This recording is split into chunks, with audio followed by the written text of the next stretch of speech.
tudo bem? Nosso assunto hoje é extremamente interessante. Nós vamos falar sobre dinheiro, enriquecer, ambição de muitos, realização de poucos. Primeiro eu quero começar a falar sobre a importância do dinheiro. Você acha que dinheiro é importante na sua vida? Porque muita gente fala, dinheiro não é importante. O importante é ser feliz. Eu quero saber se você tem os credores batendo na sua porta, se você tem um filho doente que você não pode levar no médico, se você tem uma mãe que está precisando de assistência médica e você não tem dinheiro, se o dinheiro é importante. Dinheiro é importante, sim. Se você for nas penitenciárias, 99,99% do pessoal que está lá por causa de dinheiro. Se você for analisar os divórcios, 85% dos divórcios nos Estados Unidos, eu não tenho a estatística brasileira, mas tem a americana para lhe dar. 85% dos divórcios nos Estados Unidos ocorrem por causa de problemas de dinheiro. Ou seja, se falta de dinheiro está destruindo famílias. Se falta de dinheiro está colocando pessoas nas penitenciárias, está fazendo gente roubar, assaltar, dinheiro é importante, sim. Só que nós crescemos uma cultura dizendo que não. Que se você tem ambição pelo dinheiro, alguma coisa está errada com você. Eu quero começar apresentando a situação, o futuro da Previdência no Brasil. Hoje nós temos trabalhando 89 milhões de brasileiros. Trabalhando. Só que o trabalho informal no Brasil é muito grande, você sabe disso, né? Então somente 34 milhões, ou menos de 40% desse pessoal, paga Previdência, menos de 40%. Somente 34 milhões desses 89 milhões que estão trabalhando, que são trabalhadores, pagam a Previdência. Muito bem, temos 21 milhões de aposentados. Se você fizer a matemática aí, você vai ver que você tem 1,6 trabalhando para um aposentado. Essa é a relação. Isso quando começou lá atrás, nós tínhamos 40 brasileiros trabalhando para um aposentado. Hoje nós temos 1,6 brasileiros trabalhando para um aposentado. Se fosse só isso, já estava mal, mas você imagina. Antigamente, o sujeito se aposentava aos 65 e morria aos 67. Hoje ele se aposenta aos 65 e não morre mais. Tem gente usufruindo da aposentadoria por 30 anos. Você imaginou o que é isso? Às vezes ele usufrui mais da aposentadoria do que ele pagou. O problema da Previdência é um problema de arrecadação, não é uma reforma que vai resolver esse problema. É um problema de arrecadação. Por que eu estou trazendo esse problema aqui? Eu vou falar de dinheiro, estou falando de Previdência. Porque se você tem menos de 30 anos, é possível que quando chegar a sua hora de aposentadoria, não vai ter aposentadoria para você, não. É assim que o mundo caminha. As pessoas, os países estão envelhecendo, o mundo como um todo está envelhecendo, o pessoal cada vez está vivendo mais, cada vez dependendo mais da aposentadoria e cada vez menos gente trabalhando correspondente ao número de pessoas aposentadas. Então, a minha recomendação para você é que você viva a sua vida, porque eu tenho duas notícias boas aqui. Aliás, uma boa e uma má.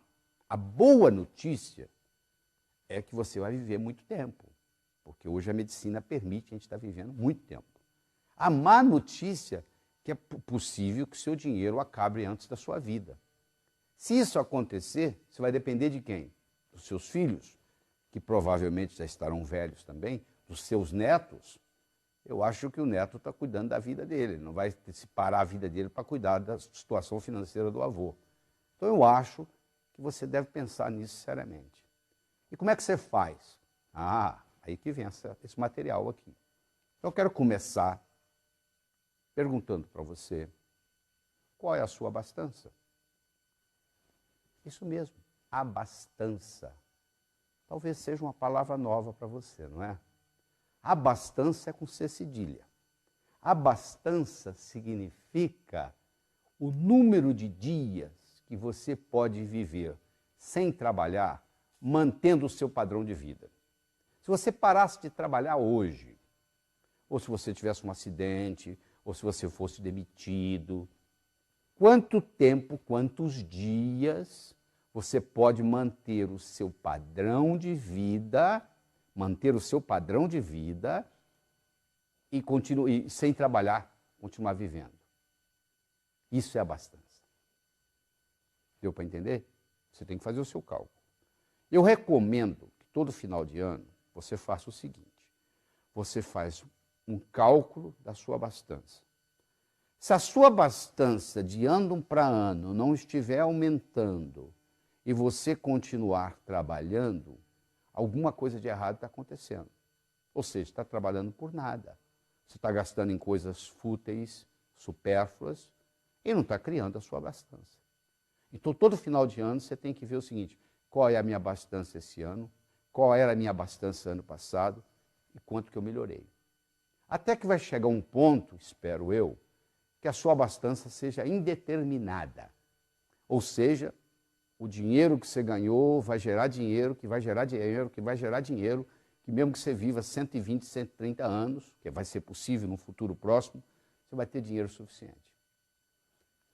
Você deve conhecer um ditado de Sócrates, que diz assim: diz-me com quem andas e dir-te-ei quem és. Você já escutou falar disso? Pois é, olha que experiência interessante. Talvez você tenha que parar até para refletir.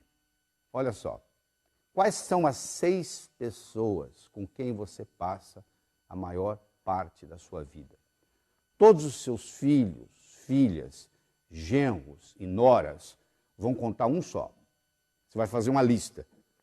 Com quem eu passo mais tempo, segundo com quem eu passo mais tempo, terceiro com quem eu passo mais tempo, quarto, 5, 6. Você vai ter que ter 6 nomes. Claro que uma dessas linhas você vai incluir filhos, filhas, genros, noras, netos, tudo incluído numa linha só. Com quem você passa, quais são as 6 pessoas com quem você passa a maior parte do tempo? Quem é número 1, 2, 3, 4, 5, 6. Dá para você fazer isso aí agora, antes de nós continuarmos essa conversa? Tá bom, eu vou assumir que você tem aí 1, 2, 3, 4, 5, 6. Agora eu vou fazer a seguinte pergunta para você. Olhando nessas 6 pessoas, ou mais, porque filhos, filhas são tudo numa linha só, você se considera mais mestre ou mais discípulo? Você se considera mais orientador ou mais orientado? Você se considera mais professor ou mais aluno? Com relação a essas 6 pessoas que estão aí. Hein? Só você pode decidir. Olha para esse pessoal todo que você escolheu, decida. Agora, você é mais mestre ou mais aluno? Mais orientador ou mais orientado? Mais professor ou mais aluno com relação a essas pessoas? Provavelmente, você vai responder, que se você está interessado nesse material, você vai responder que você é mais professor do que aluno, que você é mais mestre do que discípulo, que você é mais orientador do que orientado. Então, se você respondeu assim, eu tenho uma última pergunta para você. Qual é a sua fonte? De onde você bebe? Você tem um vizinho multimilionário que lhe ensina? Você tem uma pessoa muito bem sucedida em negócio, que todo dia você liga para ela e conversa? Você é uma pessoa autodidata, que estuda o assunto, que escuta CDs, que assiste vídeos, assiste DVDs sobre o assunto? Você é aquele cara que pesquisa na internet sobre finanças, que entende do mercado de ações? Qual é a sua fonte? De onde você bebe? Porque se você não tiver uma fonte confiável, você está orientando essas pessoas em quê? Se você próprio não tem uma orientação. Hoje, fala-se de sexo na mesa de jantar. O pai e a mãe ensinam para os filhos como é que usa camisinha, etc. Mas ninguém fala de dinheiro, você já percebeu isso? A família tem a expectativa de que o colégio vai ensinar, que a escola vai ensinar. Pois a expectativa da escola é exatamente o contrário. A escola acha que os pais têm que ensinar isso, não é obrigação da escola. Ora, se a criança não aprende em casa, se a criança não aprende na escola, ela vai aprender onde? Aprender a quê? Aprender a ganhar dinheiro. Aprender a quê? Aprender a aumentar a inteligência financeira, principalmente a prosperidade. Porque é mais do que simplesmente ganhar dinheiro. Prosperidade inclui dinheiro, inclui saúde, inclui amizades. O que adianta você ter dinheiro e não ter saúde? Está em fase terminal de câncer. Eu tenho certeza que com a pessoa em fase terminal de câncer, daria toda a fortuna que tem para se curar, não é verdade? Então tem que ter saúde. O que adianta você ter dinheiro, ter saúde e não ter com quem compartilhar? Não faz diferença nenhuma, não é verdade? Então é um tripé. É dinheiro, é saúde e é felicidade. Porque o dinheiro vai lhe dar o quê? O dinheiro vai lhe dar independência financeira. O que é independência financeira? É você não fazer nada que você não goste por causa de dinheiro. E nunca deixar de fazer algo que você goste por falta de dinheiro. Se você está fazendo algo que você não gosta por causa de dinheiro, ou deixando de fazer algo que você gosta por falta de dinheiro, você ainda não adquiriu o nível de independência financeira. Que, aliás, só 4% da população no mundo adquire. É uma minoria que tem esse privilégio. Então, para você ir a qualquer lugar, você tem que saber de onde você está saindo. Na vida é a mesma coisa. Então, agora eu vou lhe dar a oportunidade, você que está trabalhando com esse material, eu vou lhe dar a oportunidade de você identificar onde é que você está. Porque se você comparar o seu ganho com as suas despesas, você tem 3 situações. Não é verdade? Ou você está ganhando mais do que você está gastando, ou você está ganhando igual você está gastando, ou você está gastando mais do que você está ganhando. Não tem outro jeito. Ou você ganha mais do que gasta, ou você gasta mais do que ganha, ou você está ganhando e gastando mais ou menos igual. Então, levando em consideração tudo isso, você vai poder, nesse momento, determinar o seu nível financeiro. Eu tenho 4 níveis aqui para você estudar qual que é o seu. Vou falar o primeiro, sobrevivência. A própria palavra já diz, sobreviver. Significa o seguinte, eu estou trabalhando hoje para pagar o que eu gastei ontem. Eu estou sobrevivendo. Isso é sobrevivência. Número 1. Número 2. Estou trocando 6 por meia dúzia. Sabe o que significa trocar 6 por meia dúzia? Eu estou pedalando. Se eu parar de pedalar, eu desequilibro a bicicleta. A bicicleta só se mantém em equilíbrio se você estiver pedalando. Para de pedalar para você ver. Você cai ou para a direita ou para a esquerda. Então o sujeito está pedalando, ou seja, ele está ganhando, gastando, ganhando, gastando, ganhando, gastando. Esse é o nível 2. O nível 3 é quando você está guardando dinheiro debaixo do colchão. Não é literalmente colocando dinheiro debaixo do colchão. Não é isso que eu estou falando, não. Eu estou usando essa expressão para indicar o seguinte, está sobrando dinheiro, só que você não sabe o que fazer, você não sabe como investir. Só para você ter uma ideia, se amanhã você colocar R$100 na poupança do seu banco e só retirar daqui 10 anos, deixar lá durante 10 anos, o dia que você for lá buscar, se você pegar aquele dinheiro todo, você vai poder comprar uma roda com pneu. Por outro lado, se você amanhã pegar R$100 emprestados, amanhã você pegar R$100 emprestados do seu banco e não pagar juros por 10 anos, daqui 10 anos você vai dever para o banco um carro zero, o valor de um carro zero popular. Se você deixar o dinheiro lá, você vai poder no final comprar um pneu com a roda. Se você sacar o dinheiro e não pagar os juros, você vai dever um carro zero popular brasileiro, que não é barato. Então isso lhe dá uma ideia da perspectiva do processo. Quer dizer, dinheiro na poupança é quase igual você colocar o dinheiro debaixo do colchão. Então esse é o item 3. E o item 4, quer dizer, o primeiro é sobrevivência, o segundo é trocar 6 por meia dúzia, o terceiro é guardando debaixo do colchão, e o quarto é justamente aquilo que nós já conversamos, que é a independência financeira. É quando você atinge um patamar na vida onde você tem uma abastança indeterminada. Ou seja, você pode viver o tempo que você quiser, essa abastança ela vai fazer com que o dinheiro gere dinheiro, que gera dinheiro, que gera dinheiro. Se você viver 120 anos, você vai ter dinheiro. Se você viver 140, você vai ter dinheiro. É isso que todo mundo almeja, atingir um ponto na vida onde a sua abastança se torne indeterminada, indefinida, ou seja, enquanto você viver, você tem. E você diz assim, eu sei que você deve estar curioso, né? Como é que eu faço isso? Como é que eu faço isso na minha vida? Como é que eu faço isso acontecer na minha vida? Pois bem, por isso que nós estamos aqui. Eu quero começar lhe ensinando sobre a roda da abundância. A roda da abundância é um conceito espetacular. A quantidade de dinheiro que você vai gerar na sua vida é diretamente proporcional à velocidade com que a roda da abundância vai girar na sua vida.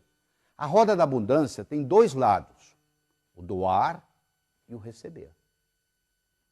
O doar pode ser duas coisas diferentes. Você pode doar para quem precisa, chama-se caridade, ou você pode doar para quem não precisa, chama-se generosidade. Então, doar é a metade da roda. Uma roda não roda só com a metade. O cara que não quer doar nada, a roda da abundância não roda na vida dele. Ele pode até ter uma conta bancária avantajada, mas ele pensa como pobre, vive como pobre, se sente pobre, porque ele não faz parte da abundância do mundo. Então, doar é um grande segredo. Pergunta para os Rockefellers, o próprio Bill Gates acabou de se aposentar e agora vai se dedicar tempo integral ao altruísmo, tempo integral à fundação, ou seja, para ajudar os necessitados. Porque ele sabe, ele descobriu esse segredo que os Rockefellers descobriram, que todo mundo sabe, que é dando que se recebe. Então deixa eu falar um pouco na diferença entre caridade e generosidade. Se eu dou um dinheiro para alguém e essa pessoa está precisada, eu acabei de fazer um ato de caridade. Se eu dou o dinheiro para alguém, ou não necessita ser dinheiro, se você compra uma gravata e leva de presente para o seu amigo que está fazendo aniversário, você não fez uma caridade. O seu amigo poderia ir no shopping e comprar aquela mesma gravata. Ele não está precisado para comprar a gravata. Você não precisava ter levado a gravata para ele. Você não foi caridoso, você foi generoso. Se você pratica só caridade, você está enviando para o seu subconsciente a seguinte mensagem: no mundo só ganha quem precisa. Eu vou ficar precisado para ganhar. Faz sentido o que eu estou falando? Se você pratica também generosidade, você está enviando a seguinte mensagem para o mundo: mesmo quem não ganha, mesmo quem não precisa, ganha. Eu não necessito ficar precisado para ganhar. Então, essa roda da abundância, ela tem dois lados. O doar, que nós acabamos de falar, e o receber. Tem gente que não aceita nada dos outros, já percebeu? Tem gente que faz favor para os outros, mas não aceita favor de ninguém. Isso tem um nome. Como é que chama? São pessoas soberbas. O que é a soberba? Você acha que não precisa de ninguém. As pessoas precisam de você. Então, essas pessoas não têm problema no lado doar, mas elas têm um problema do lado receber. E como a roda é metade doar e metade receber, vem um problema. Esse conceito da roda doar-receber, eu poderia trocar a palavra doar pela palavra vender. Eu poderia trocar a palavra receber pela palavra comprar. E eu vou lhe explicar toda a recessão do mundo, toda a economia mundial. O que é uma recessão? É quando o comprador para de comprar, o vendedor para de vender, o comprador para de comprar, o vendedor para de vender, entra em recessão. O que é sair da recessão? O comprador começa a comprar, o vendedor começa a vender, comprar, vender, sai da recessão. Eu posso explicar a economia mundial baseada nessa roda da abundância. Só que aqui eu troquei a palavra vender pela palavra doar e troquei a palavra comprar pela palavra receber. Então eu tenho 4 situações básicas na vida. Eu tenho o sujeito que tem problema em doar, mas tem facilidade em receber. Essas pessoas são pessoas egoístas. Elas têm habilidade de receber, mas não querem doar. Venha a nós o vosso reino nada. Tem pessoas que têm dificuldade tanto em doar quanto em receber. São pessoas estéreis. Elas têm dificuldade em doar e dificuldade em receber. Não é verdade? Tem pessoas que têm facilidade em doar, porém dificuldade em receber, que nós já falamos que são as pessoas soberbas. E, finalmente, nós temos uma pequena população do mundo que tem tanta habilidade de doar quanto receber. São pessoas prósperas. São pessoas que conhecem o caminho das pedras. Uma pessoa próspera, se você tirar a riqueza dela, ela manifesta de novo, porque ela conhece o caminho. Já uma pessoa só rica, que herdou, por exemplo, uma herança e tem uma conta avantajada no banco, se você for lá tirar o dinheiro dela e ela for só rica e não for próspera, ela não consegue manifestar de volta esse dinheiro. Porque o que aconteceu com ela foi o seguinte, ela tem riqueza, mas ela não tem prosperidade. Prosperidade é algo mais complexo do que riqueza, tá bom? Nessa roda da abundância, existem alguns verbos interessantes que a gente podia conversar com você em detalhe. Um verbo importantíssimo é o verbo declarar. Você sabia que declaração cria realidade? Dois noivos, um casal de noivos vai perante um juiz e o juiz declara os noivos marido e mulher. Imagine se ela falasse assim, seu juiz, eu mudei de ideia, eu não quero me casar mais. Ele vai dizer, agora você tem que se divorciar, porque eu já declarei vocês marido e mulher. Olha que interessante, uma declaração cria uma realidade, jurídica no caso. Eu declaro ser próspero, eu passo a fazer o que gente próspera faz, eu passo a ter prosperidade. Então eu tenho que ser, fazer, ter. Ah, se eu tivesse dinheiro, quanta gente fala assim? Mas isso não funciona. Existe um livro nos Estados Unidos, que não foi traduzido para o português, onde eles estudaram os 20 maiores ganhadores da maior loteria dos Estados Unidos, que é a loteria da Califórnia. E estudaram esses indivíduos durante 10 anos. Do momento que eles determinaram fazer o estudo, eles disseram, daqui para trás, quem foram os 20 maiores ganhadores? Vamos acompanhar esse pessoal por 10 anos. Você acompanhou. 10 anos depois, 18 dos 20 maiores ganhadores da maior loteria do mundo estavam mais pobres do que antes de ganhar a loteria. Vou falar de novo.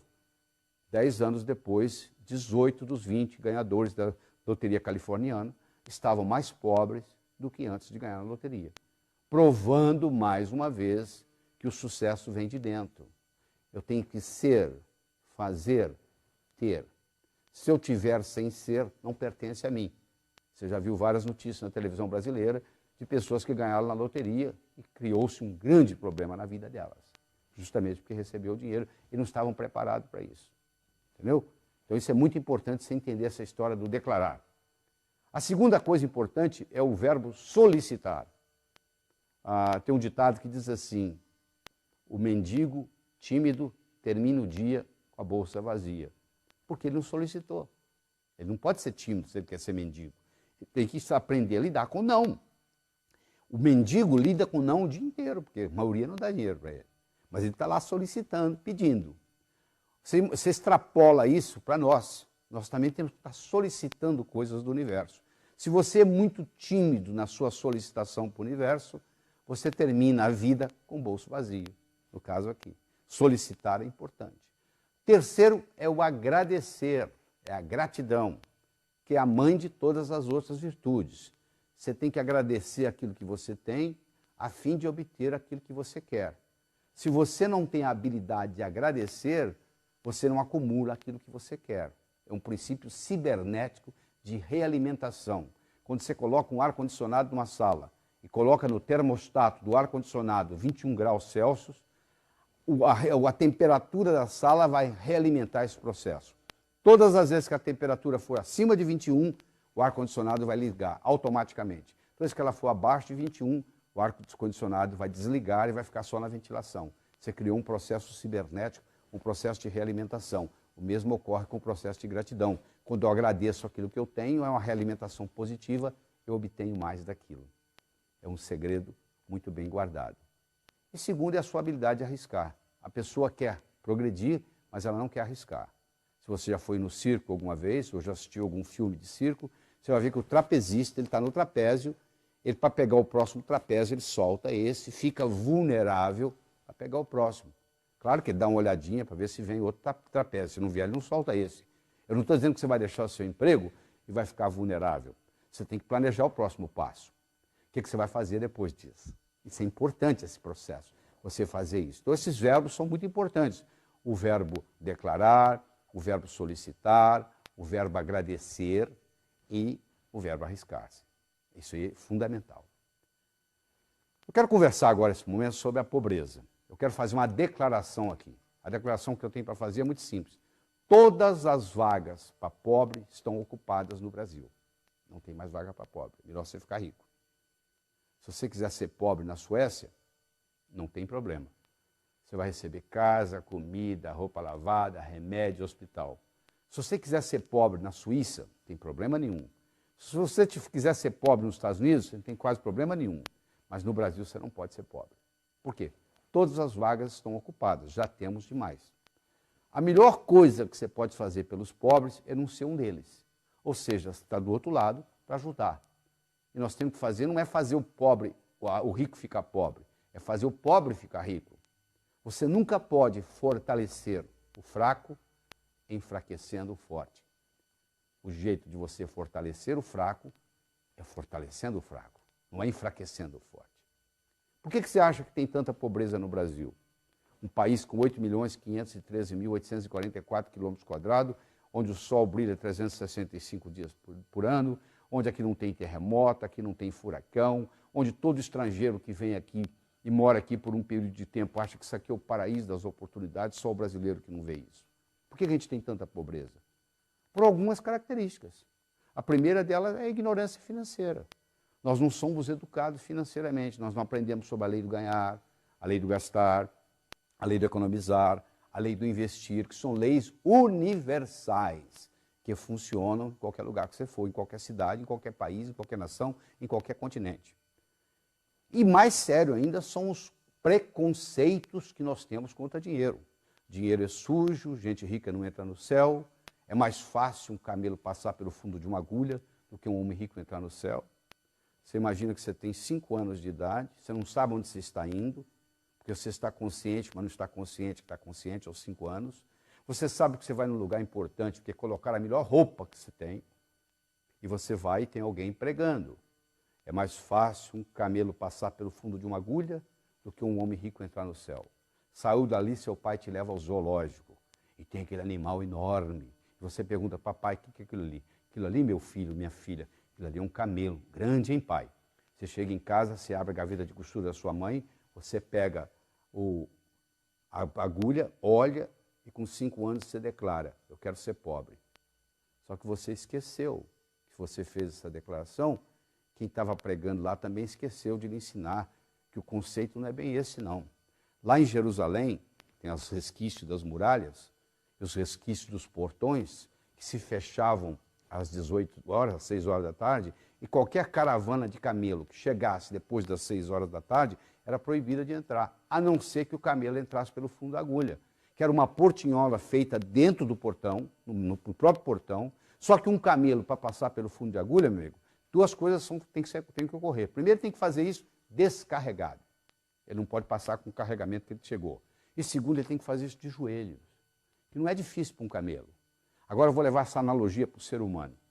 Nós vamos entrar no reino dos céus, sem nada material, caixão não tem gaveta, mortalha não tem bolso, nós não vamos levar absolutamente nada do que está aqui.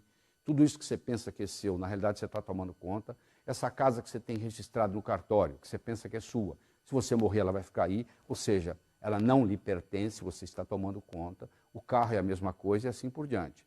Caixão não tem gaveta, mortalha não tem bolso. Então, nós não podemos ter apego às coisas, porque elas vão ficar aqui.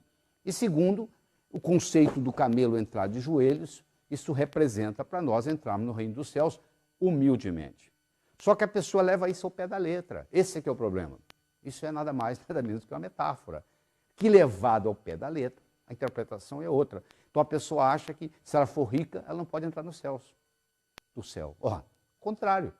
O dinheiro bem aplicado é um instrumento para lhe aproximar de Deus. Porque se você usa o dinheiro bem usado, e você melhora a humanidade com ele, você proporciona uma melhora na vida das outras pessoas, porque você tem dinheiro, porque você está construindo aquela mansão, você está tratando muitas famílias, você que comprou aquele Mercedes-Benz, você está mantendo muitas famílias empregadas. Olha aí, está fazendo girar aquela roda da fortuna, a roda da abundância que eu falei para você, ela está girando porque você está comprando e vendendo coisas, você está contratando gente, você está montando mansões. É praticamente impossível você ser próspero sozinho, porque no momento que você começa a gastar, você está beneficiando outras pessoas. E todo mundo vai ficando mais próximo com você. Prosperidade atrai prosperidade. Para onde que vão os investimentos? Para os países mais prósperos, não é verdade? Então isso é o que vai acontecendo. Então nós temos essa série de preconceitos. E esses preconceitos muitas vezes não têm nenhuma causalidade. Há uma diferença entre causalidade e casualidade. Casualidade é por acaso.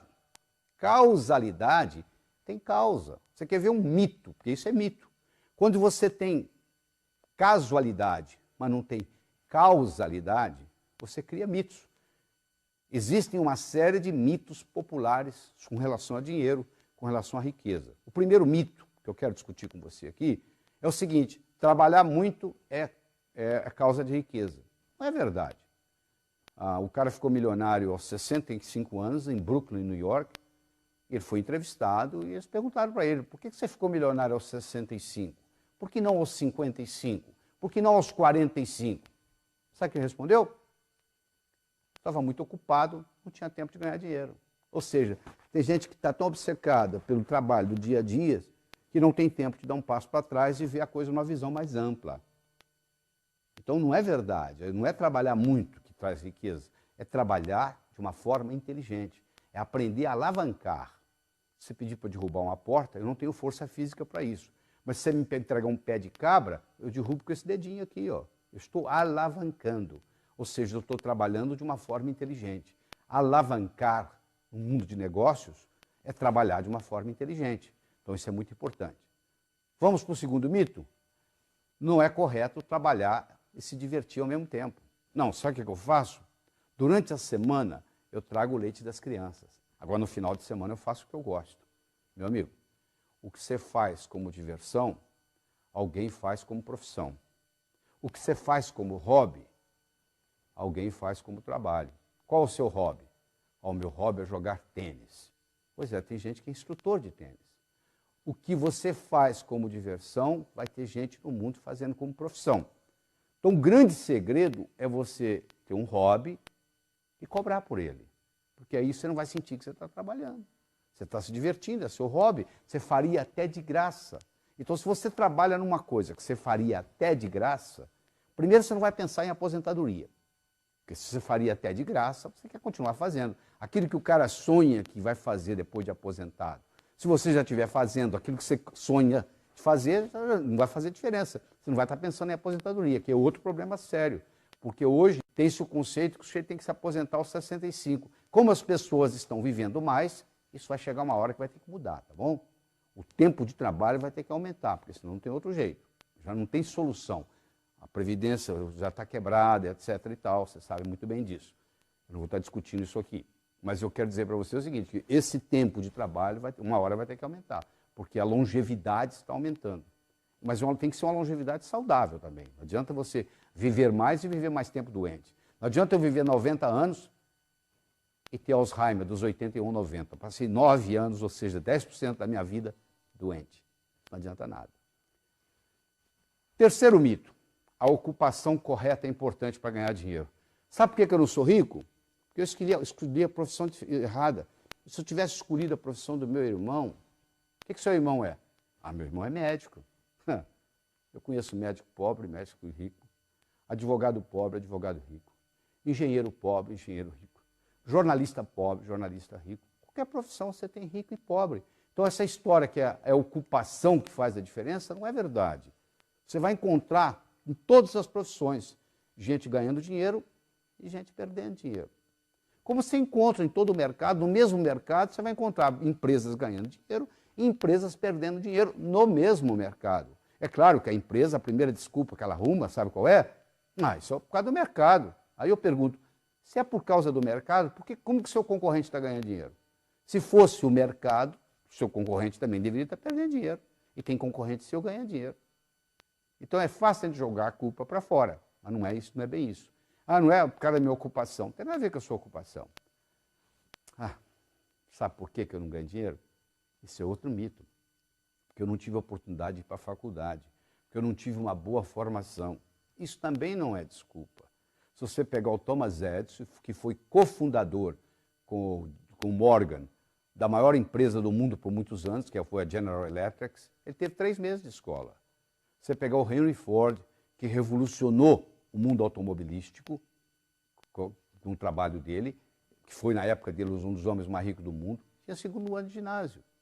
Se você pegar uma figura atual, que é o Bill Gates, que tem 3 recordes mundiais, Ele também não terminou a faculdade. Ele saiu de Harvard para montar a Microsoft. Eu não estou aqui estimulando ninguém a não estudar. Eu estou dizendo que só estudar não é suficiente. Porque os pais têm aquela ilusão de que se seu filho estudar numa escola boa e tirar boas notas, que o futuro está garantido. Não é verdade. Isso é um requisito, é importante, mas é necessário, mas não é suficiente. Necessário, porém não suficiente. Você não faz um bolo só de farinha, nem só de manteiga, nem só de ovos. São ingredientes necessários, são, mas cada um deles por si não é suficiente. Então é claro que um bom estudo, uma boa educação ajuda. Mas em geral, a maioria do que acontece, o sujeito estuda e vai trabalhar para um que não tem estudo, que nunca estudou. É um paradoxo, né? Porque em geral, o que cai na prova não necessariamente cai na vida. Essa é a grande verdade. Nem sempre o que cai na prova cai na vida. O outro mito, talvez o pior deles, é que não tem o suficiente para todos.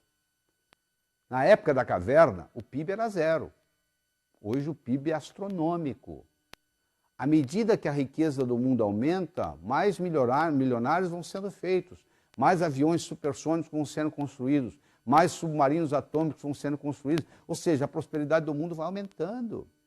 A Bolsa de Valores de Nova York hoje é 100 vezes maior o giro do que era há 50 anos atrás. Ou seja, a riqueza vai aumentando. Tem para todos, sim. Quer dizer, esse conceito de que não tem para todos é um problema seríssimo, porque a pessoa que tem esse conceito, ela acha que se ela ganhar, alguém tem que perder. Não, para eu ganhar, você não tem que perder. A não ser que você insista. Aí o problema é seu. E outro problema sério, que deveria ser ensinado no jardim da infância, são as leis da riqueza. A lei do ganhar, a lei do gastar, a lei do economizar e a lei do investir, que são leis universais, que funcionam em qualquer lugar. Sem o ganhar, meu filho, não adianta nada. Eu só vou poder gastar, economizar e investir se eu ganhar. Então, a primeira lei não é que é a mais importante.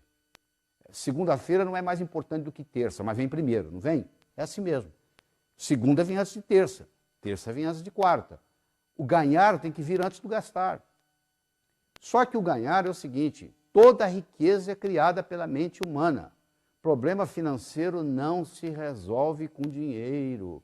Eu nunca vi nenhum problema financeiro ser resolvido com dinheiro. O sujeito não está indo bem financeiramente, ele pega dinheiro emprestado com o cunhado para pagar o aluguel. Mês que vem, o aluguel venceu de novo e o cunhado já quer receber, ou seja, não resolveu nada. A empresa não está indo bem das pernas, ela vai no banco, pega dinheiro emprestado, não faz nada. No mês seguinte, ela deve o capital, os juros e agora está precisando de dinheiro de novo. Problema financeiro não se resolve com dinheiro. Problema financeiro se resolve com imaginação. Você não vai caminhar nas ruas da sua cidade, onde você mora, e que vai cair riqueza no dinheiro na sua cabeça, não. Se você não tiver um planejamento, se você não tiver uma estratégia, se você não tiver uma implementação, não vai ocorrer nada. Então, a lei do ganhar é fundamental. Segundo, vem a lei do gastar. Em que você gasta seu dinheiro? Aquilo que você valoriza. O dinheiro ele tem valor dependendo da transação que está ocorrendo. Um cara que é colecionador de selos, ele pega um olho de boi, vale uma fortuna o selo olho de boi. Para quem não coleciona selo, olha aquilo, não vale nada. Então, o valor do dinheiro é determinado pelo comprador e pelo vendedor em cada transação. E se você gastar o que você ganha, meu amigo, você está andando de bicicleta. Você tem que saber economizar. Você tem que pegar pelo menos 10% que você ganha, sagrado, e separar. Chama-se dízimo pessoal. A palavra dízimo vem de 10. Você tira 10% que você ganha. Aí você deve estar pensando assim, mas eu já economizo 20%, 30% do que eu ganho. Mas não é isso que eu estou falando. Esse dinheiro, esses 10%, você nunca vai poder gastar em nada perecível ou roubável. Isso tem que... Você pode colocar no banco, você pode comprar um apartamento, você pode comprar um lote, você não pode comprar carro, você não pode comprar avião, você não pode comprar barco, nada que seja perecível ou roubável. Isso aí funciona como se fosse o imã do dinheiro. Existe um indivíduo nos Estados Unidos chamado Robert Schuller, que construiu a Catedral de Cristal na Califórnia, em Los Angeles. Ele tem um programa na televisão americana há mais de 30 anos, todo domingo de manhã ele fala assim, se você me mandar 10% do que você ganha, você ficará rico. Tem gente mandando dinheiro há 30 anos para o Robert Schuller. Por quê? Porque funciona. Se você mandar 10% do que você ganha para o Robert Schuller, você também vai ganhar mais. Você não precisa mandar para o Robert Schuller em Los Angeles. Você pode mandar para o Laí Ribeiro em São Paulo. Você não precisa mandar para o Laí Ribeiro em São Paulo. Manda para você.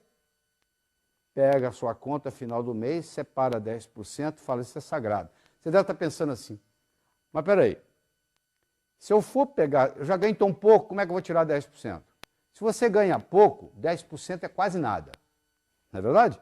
Ou seja, não vai fazer muita diferença. Tem gente que vive com muito menos do que você vive.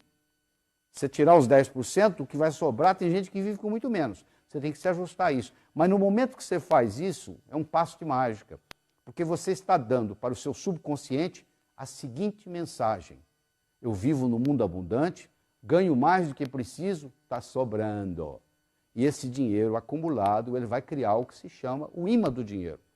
Semelhante atrai semelhante, ódio atrai ódio, amor atrai amor, a água atrai a água vai para o rio vai para o mar, não é verdade? Para onde vai a água? Para onde tem água. Para onde vai dinheiro? Você acha que dinheiro vai para o pobre? Não, o dinheiro vai para quem tem dinheiro. Se você for lá no banco e falar assim, pelo amor de Deus, me empresta que eu estou apertado. O banco fala para você, não. Agora você chega lá no banco e fala, eu tenho isso. O banco fala, você não quer levar um dinheiro emprestado? Olha que paradoxo. Quem está apertado mesmo, o banco não empresta. Agora, quem tem sobrando, tem crédito. Crédito é paradoxal, é quem não precisa que tem. Você não precisar, você tem. Mas na hora que você precisa, aí não tem. Olha que interessante. É o paradoxo. A vida está cheia de paradoxos, principalmente a vida financeira. Certo? Então é importante você entender isso. Mas uma coisa importante, se você não aprendeu nada até agora dessa nossa conversa, se você aprender sobre a importância do dízimo pessoal, já fez uma diferença muito grande. Se você aprendeu a importância do doar, já fez uma diferença muito grande. Porque você aprender a doar, você pode doar tempo, você pode doar dinheiro. Não é só, é o sistema de doar como um todo, é você se doar. É dando que se recebe, está lá na Bíblia. E se você aprender nessa lei do ganhar, do gastar, do economizar, que é o dízimo pessoal, o processo de investimento, o brasileiro tem uma dificuldade muito grande de investir, porque ele não é treinado, ele não aprende na escola, ele não sabe o que fazer com o dinheiro.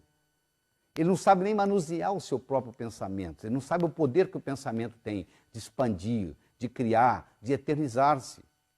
E o modo de você mudar, às vezes, algum conceito que você tem negativo com relação a dinheiro, é fazer uma afirmação exatamente ao contrário. O dinheiro é meu amigo. Vamos supor, você fala para você, o dinheiro é meu amigo. Se você acha que o dinheiro é seu inimigo, que você não se dá bem com o dinheiro, você começa a falar, o dinheiro é meu amigo, o dinheiro é meu amigo, o dinheiro é meu amigo, de repente você começa a acreditar. Eu ganho mais do que eu gasto, eu ganho mais do que eu gasto, eu ganho mais do que eu gasto, eu ganho mais do que eu gasto. E aí você começa, o seu inconsciente começa a ficar dizendo, eu ganho mais do que eu gasto, eu ganho mais do que eu gasto. Eu começo a acreditar. Você sabe que tem pessoas que têm dívida como condição de vida, né? A pessoa ganha X, está devendo, você dobra o salário dela, ela está devendo mais ainda. Você triplica o salário, ela deve mais ainda. Quanto mais ela ganha, mais ela gasta. Você deve conhecer alguém assim, ou talvez tenha alguém assim na família. Essa pessoa que tem dívida como condição de vida, ela está faltando perdoar alguém, sabia? Principalmente pai e mãe. Se você tem ressentimento no seu coração, você causa uma resignação de futuro. Se você perdoa o seu passado, você multiplica as suas possibilidades de futuro. Então, uma pessoa que carrega ressentimento no coração, ou do pai, ou da mãe, ou da família, ou o que seja, dificilmente vai fluir nela essa prosperidade. E uma chega a ponto de ter dívida como condição de vida. Outra coisa importante que eu quero dizer para você aqui é sobre o dinheiro herdado. Cuidado com o dinheiro herdado, porque o dinheiro herdado ele pode vir, na maioria das vezes ele vem com a conotação de morte. Alguém teve que morrer para você pôr a mão naquele dinheiro. Então, se você tem como conotação de morte, é um problema sério. Porque se vem com alguém que morrer, aquilo não é bem-vindo, aquilo não funciona bem.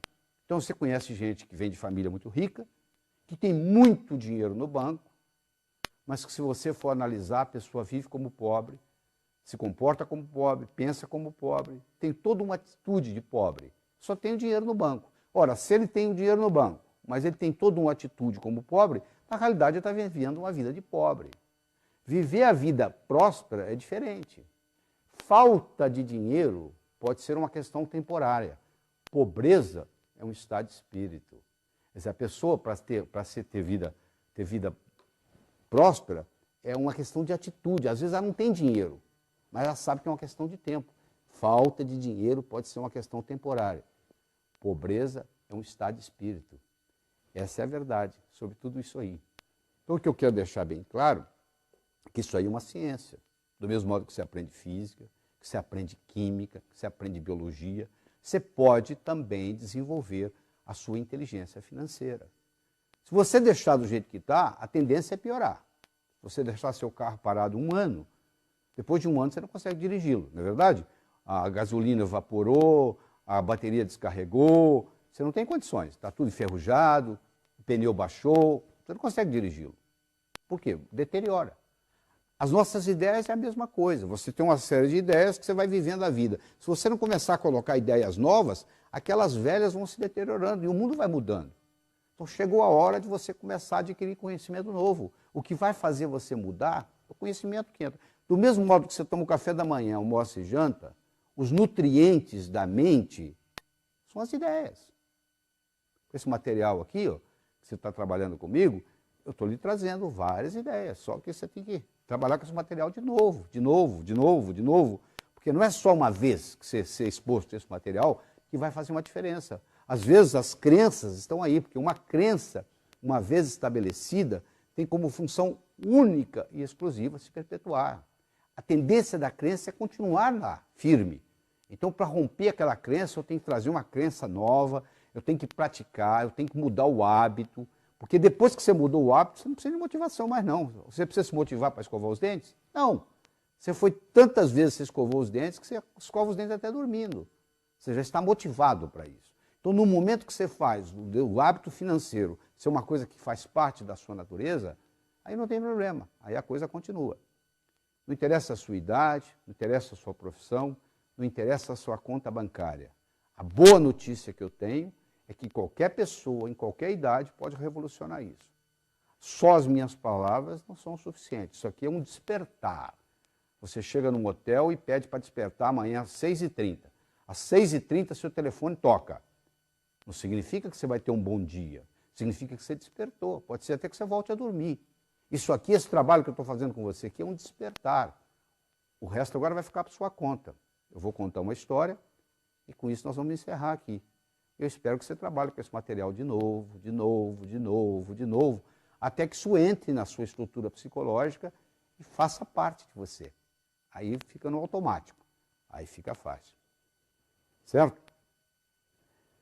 Diz que uma vez, no inferno, Lúcifer estava muito preocupado porque lá estava havendo uma recessão, estava faltando pecadores. Lá também tem esses problemas.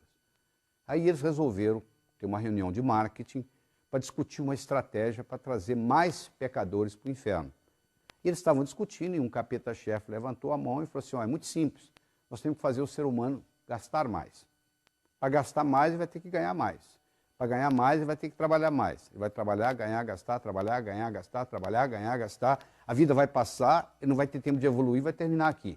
Muito bem, disse Lúcifer, muito bom, mas eu quero escutar outras. Aí um outro capeta-chefe levantou a mão e disse, por que a gente não acaba com o amor próprio do ser humano? Ele não vai gostar de si mesmo, ele só vai olhar para o outro, ele só vai se preocupar com o outro, ele só vai cuidar da vida do outro, ele não vai cuidar da vida de si mesmo, ele não vai evoluir, a recessão vai terminar aqui. Muito bom, disse Lúcifer, mas eu quero escutar mais. Aí disse que um capetinha-chefe, estagiário, capetinha estagiário, levantou a mão. Aí Lúcifer olhou para ele e disse, o que você quer? Eu só queria dar uma opinião. Qual é a sua opinião?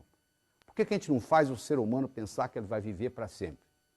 E o que isso tem a ver com vir para o inferno? Perguntou o diabo. Só. Ele vai deixar o importante para amanhã, para amanhã, para amanhã, para amanhã. A vida vai passar, ele não vai fazer nada, vai terminar aqui. Diz que o rosto do diabo se iluminou. Ele disse, é isso que nós vamos fazer. Sabe o que ele fez? Ele colocou na mente de cada um de nós a semente da eternidade. Você pensa que seu vizinho vai morrer antes de você, que seu primo vai morrer antes de você, que seu ex-chefe vai morrer antes de você, mas você vai enganar a morte, não é verdade? Vai aparecer alguma coisa. Todos pensam assim. Se você pudesse conversar com o pessoal que mora, entre aspas, no cemitério, todo mundo lá ia reclamar que morreu antes da hora. Tinha tanta coisa para fazer e morreu. Não adianta nada você ser exposto a esse material, você ter todas essas ideias que você está tendo aí e não colocá-las em prática. Você tem que estabelecer quais são as prioridades na sua vida e colocá-las em prática. Ver o que é importante, começa por aquilo que é mais importante e coloca em prática. Eu espero de coração que novos caminhos se abram à sua frente, que o vento sopre levemente às suas costas, que o sol brilhe suave e morno no seu rosto, que a chuva caia de mansinho em seus campos, e até que nos encontremos de novo. Que Deus lhe guarde nas palmas de suas mãos. Evite o mal, faça o bem, viva a sua vida prosperamente.